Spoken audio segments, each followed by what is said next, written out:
tunakupenda. Jambo la pili, as a business community chairperson, ningependa kusema tumeona response yako ikiwa nzuri.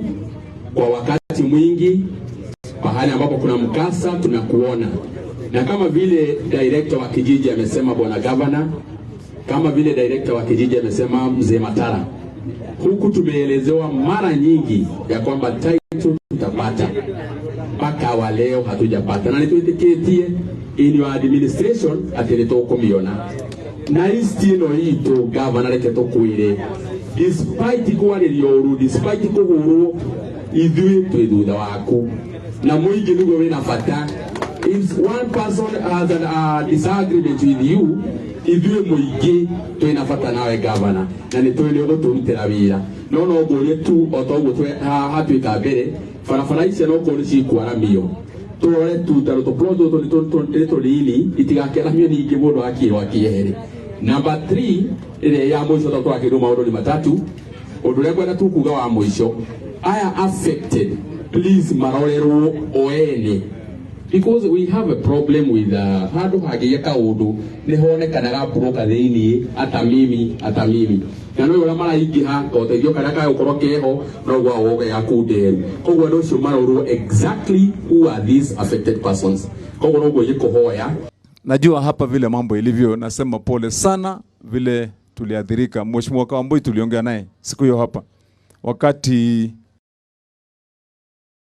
jua nikampigia ndio nijue kama naye pia ameshajua, akaniambia ako kwenye scene.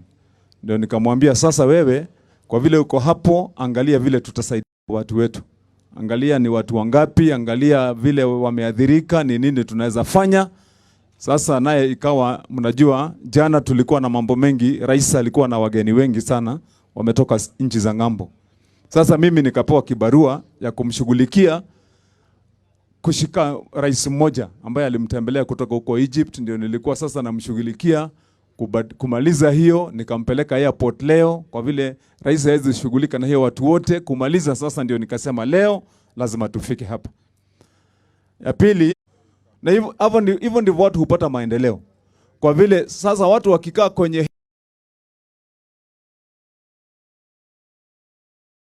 unaweza kuweka mali yake hapa ati ujenge nyumba yako nzuri, watu watakuwa wanakaa hivi kwa vile hujui kama kesho utakuja kutoroshwa na ubomolewe. Na ndipo nikasema sasa, kwa vile tulikuwa na hizo vikao, nimewaamuru watu yangu wala title hazijakuja, vile mheshimiwa anasema mimi nitatuma watu yangu hapo tuone vile tutaweka hiyo mfereji ikuje ishikane na hiyo main sewer, alafu ishikanishwe sasa watu waunganishe hata kama uko kwa nyumba yako, si ndio jameni? Ndio hii mambo ya kila weekend kushe. So hii mtuma mkubwa yangu ya hiyo idara na wizara akuja afanye hiyo kazi. Tuko pamoja jameni, watu wetu wa hapa farmers. Alafu unafanya mambo, umesema hata kuongea unaongea bila kuogopa na nini. Hata hapa nitakutuma ufanye kazi bila kuogopa. Ukuje sasa mketi hapa na hawa wazee, mtembee pamoja, muone ni wapi njia zinafaa kupita. Mahali mtu wako kwenye barabara sana, msongeshe kidogo. Mwingine pale msongeshe kidogo. Na nitawaambia kwa nini mimi nasema hivyo. Kuna mahali kwingi ambapo kumetokea hasara kama hizi ama mkaza kama huu, na ukitokea kuna watu wakati hakuna njia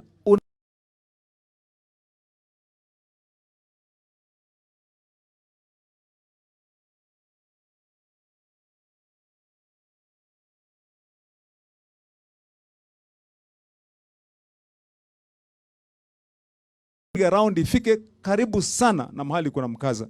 Kwa hivyo wenye wako njiani, sasa mheshimiwa, wewe kuja mtembee hapa, muangalie tuunde tu barabara. Siku hiyo wakati wa moto nilikuwa nikiwauliza watu wangu hapo wenye walikuwa wanazima, na wauliza mumeokoa mali ya watu? Wananiambia jameni, tunajaribu governor, lakini gari haifiki mahali ilipo. Kabla hawajaunganisha pipe, kuongeza tena pipe nyingine, unapata bado kunaendelea na kuchomeka. Kwa hivyo hiyo kazi pia tuelewane tutafanya. Wakati mnafanya hayo, mkimaliza ile kitu tena tutafanya, mimi nitatumana hapa. Kuna kijiji kwa huko Thika inaitwa Kiandutu, mimi nimetumana juzi. Wewe Kiambu ni mshahidi. Uliza yule mheshimiwa mwenzako huko kule anaitwa Kentams. Nilitumana huko na nikaambia watu yangu hiyo Kiandutu sitaki tena kuingia hiyo kijiji nipate ati binadamu kama mimi ati wanarukaruka kwa sewage na wapi. Nikamwambia barabara zote zitengenezwe. Sasa hizi ukienda Kiandutu utajionea. Hiyo Gishagi yote nimetengeneza barabara zote kupita. Imebaki kidogo tu, tukimalizia miezi mingine miwili ukienda hiyo kijiji unaona ni mahali ambapo binadamu wanaishi. Ya pili nikaambia hao watu wangu watengeneze drainage yote hiyo kijiji. Sasa drainage tena imeundwa, tunaendelea, tukimaliza tena miezi hiyo miwili drainage inatembea. Sewage imeshaingizwa mahali ya sewage. Hapa kwetu Karanji yote mpaka hapa Farmers. Hapa kwenye hii kijiji lazima tufanye hii kazi ya drainage na tubarabara. So mimi nitamuuliza mheshimiwa na nitapangia tupate gari, tupate mashini, ile mahali mtapanua tukuje tuweke mara mzuri, tukanyange, tuinamishe kwa drainage, tukate drainage kukinyesha, na mnajua tuko pamoja jameni. Ndio unajua hata kama kanyumba yako ni ya 5x5 ama 10x10 ni muhimu unda mahali unaishi, hapo ndio kikao chako ama namna gani jameni? Fagia hata kama ni mahali kwa kitanda, fagia, weka mahali iwe nzuri. Ndio nasema sasa sisi watu wa Karanji hii ndio kikao chetu na hatuna aibu kusema hapa ndio kwetu. Kwa hivyo tuunde na tutengeneze na barabara zikuwe sawa. So hiyo kazi naye tutafanya pamoja. Hayo mambo tumeongea juu ya vijana kupata kazi. Ngojea chief. Hayo mambo tumeongea juu ya vijana kupata kazi. Tulipata vijana wachache vile mheshimiwa alisema. Kuna vijana wengine wako walikuja wakanipata huko Ngecha tena nikiwa hapo Kabuku. Tena nikaongeza wengine 4, utapewa majina yao wenye niliongeza walinipata hapo, nikaongeza tena kwa orodha. Sasa uko na vijana 6. Sasa nikiondoka nipe wengine 4 ndio ukue sasa na vijana 10. Hiyo vijana umeitisha 10, sasa tuko sawa. Sasa tukisonga huko mbele tutaona tena kazi ikiendelea, tena ulete wengine wachache. Na wale vijana mimi natafuta, na mimi nasemanga hivyo kila saa, ndio kila mtu anaelewa huyu governor ni governor wa aina gani. Mimi sipatiangi watu nafasi ya kwenda ati kurandaranda, ati kwenda hapo ati governor ati alikupatia nafasi ati uandikwe kwenye orodha ya wafanyikazi ati kwa vile wewe utampigia kura. Mimi napatianga mtu kazi ndio ukafanye kazi. Tuko pamoja. So wewe ukiomba kazi, mimi tupatane nawe ati ulienda hapo ati unaenda kurandaranda, nikisema ati kazi yako ni kutengeneza hapa sokoni Limuru, hizi mitaro za hapo kwa stage, pali pengine nipate ati wewe rekodi yako ni ya kusema ati wewe ni mtu ya kurandaranda, mimi mwenyewe binafsi na kuonesha njia ya nyumbani. Tuko pamoja? Yes. Na hiyo hata hiyo na mimi siogopi kufanya. Tuko pamoja? So nyinyi vijana munielewe, nikisema mtu apewe kazi, mimi napatianga mtu kazi uende ukafanye kazi.